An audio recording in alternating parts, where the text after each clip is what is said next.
আসসালামু আলাইকুম ওয়া রাহমাতুল্লাহি ওয়া বারাকাতুহু। আমি Mohammad Zakaria Munshi Chhagalnaiya model school and college থেকে আজকে আমরা অষ্টম শ্রেণীর একটি গুরুত্বপূর্ণ চ্যাপ্টার নিয়ে এসেছি, অধ্যায় নিয়ে এসেছি। অধ্যায়টা হচ্ছে শক্তি। শক্তি থেকে আমরা ক্লাস করিয়েছি। এখন মূল কাজ হচ্ছে শক্তির মূল কাজ হচ্ছে গাণিতিক কাজগুলো করা। এখানে একটা গাণিতিক সমস্যা নিয়ে আমরা এসেছি। তাই গাণিতিক সমস্যাটা সমাধান করার জন্য আসবে আমাদের ছাত্র এই মেয়েরা। তো প্রশ্নটা হচ্ছে 250 নিউটন বল প্রয়োগে একটি বস্তুকে বলের দিকে 15 মিটার সরানো হলো। কাজের পরিমাণ নির্ণয় করো। কাজের পরিমাণ নির্ণয় করতে হবে। 250 নিউটন বল প্রয়োগে একটি বস্তুকে বলের দিকে 15 মিটার সরানো হলো। তো এই অঙ্কটি আমাদের মেহরাজ সাহেব সুন্দরভাবে করে দিবেন, সবাই বুঝে নেবেন। আমি ছাগলনাইয়া মডেল স্কুলের অষ্টম শ্রেণীর একজন শিক্ষার্থী। আজকে আমাদের বিজ্ঞান ক্লাসের গুরুত্বপূর্ণ একটি অধ্যায় হলো শক্তি।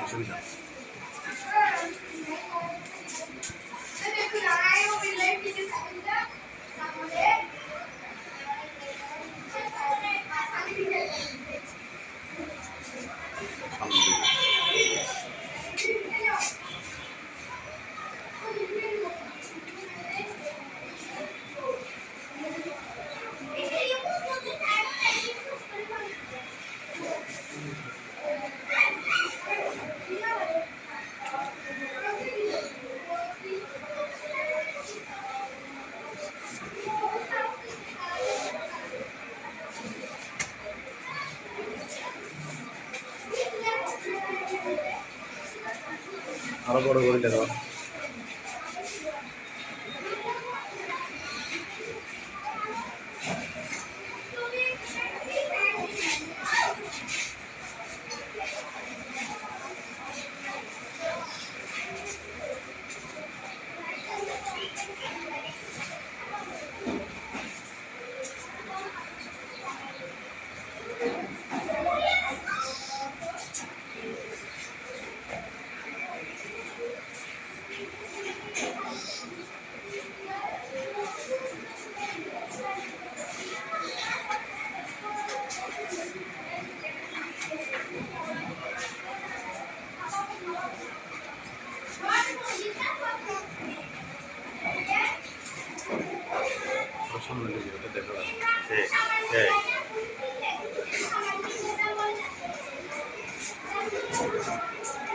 ধন্যবাদ মেহরাজকে, খুব সুন্দরভাবে কাজ করেছে।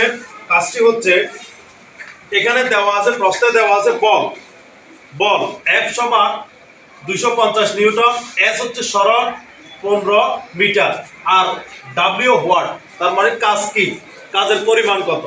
তো আমরা জানি ডাব্লিউ সমান এফ এস, এটা হচ্ছে কাজের সূত্র। ডাব্লিউ সমান এফ এস কাজের সূত্র। তো এই এফ হচ্ছে 250 নিউটন আর সরণ হচ্ছে 15। তো সর্বমোট 3750 আমরা ক্যালকুলেশন করলে পাওয়া যায়। আর এখানে হবে জুল, জুল হবে। তো কাজের একক হচ্ছে জুল।